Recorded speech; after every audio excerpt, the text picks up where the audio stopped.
ওম শান্তি। আজকের মূল্য তারিখ 5/6/2025। জ্ঞানের সাগর বাবা মানব থেকে দেবতা হওয়ার জন্য রাজযোগ শিক্ষা প্রদান করছেন। বাবা প্রতি মুহূর্তে নিজেকে আত্মারূপে অনুভব করার শিক্ষা দিচ্ছেন। এটা হলো ঈশ্বরীয় পরিবার, যেখানে স্বয়ং ঈশ্বর রাজযোগ শিক্ষা প্রদানের মাধ্যমে তার সকল বাচ্চাদের উপযুক্তভাবে গড়ে তুলছেন নতুন পবিত্র দুনিয়ার মালিক হওয়ার জন্য, যেখানে সবাই পবিত্রতা, সুখ, শান্তি, সমৃদ্ধিতে परिपूर्ण থাকে। बाबा कहते हैं मीठे बच्चे, बेहद के सुखों के लिए तुम्हें बेहद की नॉलेज मिलती है। तुम फिर से राजयोग की शिक्षा से रजाई ले रहे हो। মিষ্টি বাচ্চারা, অসীম সুখ পাওয়ার জন্য তোমরা এই অসীম জ্ঞান লাভ করছো। তোমরা পুনরায় রাজযোগের শিক্ষার দ্বারা রাজত্ব প্রাপ্ত করছো। তো বাবা এসে আমাদের বলছেন যে বাচ্চারা, তোমরা কিন্তু অসীম সুখ পাওয়ার জন্য এই অসীম জ্ঞান লাভ করছো, যেটি কিন্তু আমাদের পরমপিতা পরমাত্মা শিব বাবা এসে এই রাজযোগ শিক্ষা প্রদান করছেন। তিনি কিন্তু বলছেন যে বাচ্চারা, তোমরা পুনরায় তিনি কেন বলছেন? কারণ ড্রামা অনুসারে তিনি কিন্তু 5000 বছর আগেও তিনি আবার এসেছিলেন আমাদেরকে রাজযোগ শিক্ষা প্রদানের মাধ্যমে উপযুক্তভাবে গড়ে তুলতে। আবার কিন্তু তিনি ড্রামা অনুসারে এখন এই সঙ্গম যুগে এসেছেন আমাদের রাজযোগ শিক্ষা প্রদান করতে, যার দ্বারা কিন্তু আমরা রাজত্ব প্রাপ্ত করতে সক্ষম হচ্ছি। प्रश्न, तुम्हारा ईश्वरीय कुटुंब किस बात में बिल्कुल ही निराला है? তোমাদের এই ঈশ্বরীয় পরিবার কুটুম্ব কোন দিক দিয়ে একেবারেই আলাদা? उत्तर, इस ईश्वरीय कुटुंब में कोई 1 रोज का बच्चा है, कोई 8 रोज का, लेकिन सब पढ़ रहे हैं। बाप ही टीचर बनकर अपने बच्चों को पढ़ा रहे हैं। ये है निराली बात।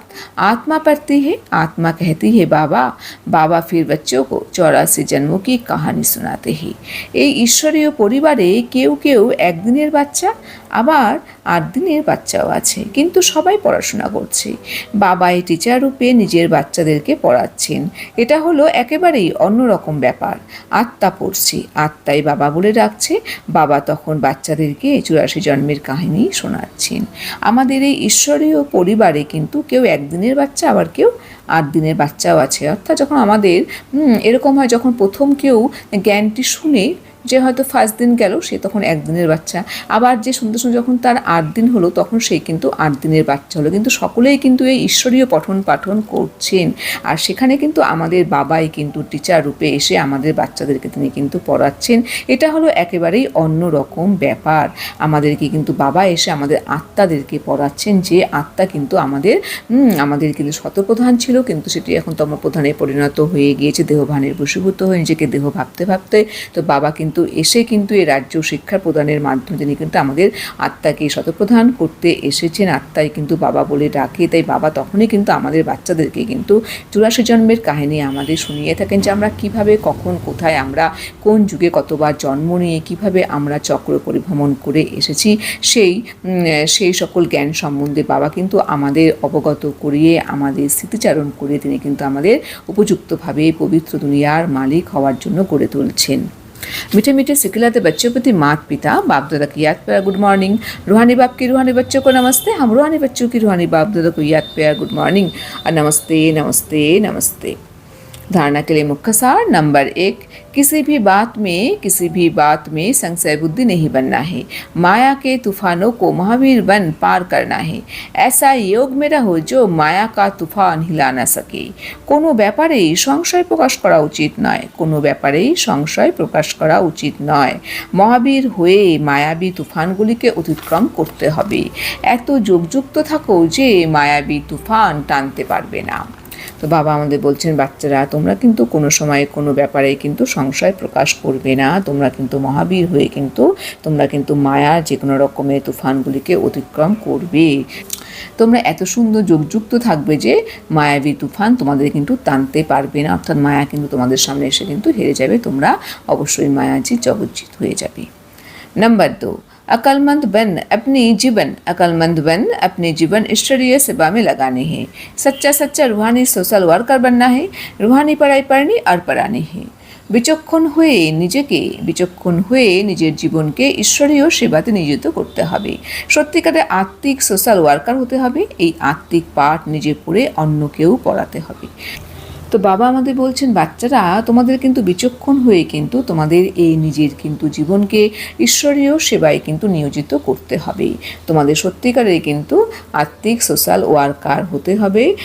সকলকে কিন্তু এই পাঠ সম্বন্ধে অবগত করে, অর্থাৎ আত্মিক পাঠ তোমার নিজেও পড়তে হবে এবং সকলকে অজ্ঞান অন্ধকার থেকে মুক্ত করে কিন্তু এই আত্মিক পাঠ কিন্তু অন্যদেরকেও পড়াতে হবে, যাতে তোমরা যে সুখ শান্তি উপভোগ করতে পারছো যাতে সেই আত্মারও সেই সুখ শান্তি অবশ্যই উপভোগ করতে পারে। এই সেবা কিন্তু বাচ্চারা তোমাদের অবশ্যই করতে হবে। वरदान अहम और बहम को समाप्त कर रहम दिल बनने वाले বিশ্ব কল্যাণকারী ভাবো। অহম আর বহম মানে আমিত্ব আর সংশয়, এটিকে সমাপ্ত করে রহেম দিল মানে করুণাময় হয়ে বিশ্ব কল্যাণকারী ভাবো। তো বাবা আমাদের বলছেন যে বাচ্চারা তোমাদের কিন্তু अहम আর बहमকে সমাপ্ত করতে হবে, অর্থাৎ আমিত্ব ভাব আর সংশয়কে সমাপ্ত করে তোমাদের করুণাময় হয়ে বিশ্ব কল্যাণকারী হয়ে উঠতে হবে। स्पष्टीकरण कैसे भी अवगुण वाली, कड़ी संस्कार वाली, कम बुद्धि वाली, सदा ग्लानि करने वाली आत्मा हो, लेकिन जो रहम दिल विश्व कल्याणकारी बच्चे ही वो सर्व आत्माओं के प्रति लवफुल के साथ लवफुल होंगी। कभी इस बहम में नहीं आएंगे कि ये तो कभी बदल ही नहीं सकते, ये तो है ही ऐसे, या ये कुछ नहीं कर सकते, मैं ही सब कुछ हूँ, ये कुछ नहीं है। इस प्रकार का अहम और बहम छोड़ कमजोरियों या बुराइयों को जानते हुए भी क्षमा करने वाले रहमदिल बच्चे ही विश्व कल्याण की सेवा में सफल होते हैं।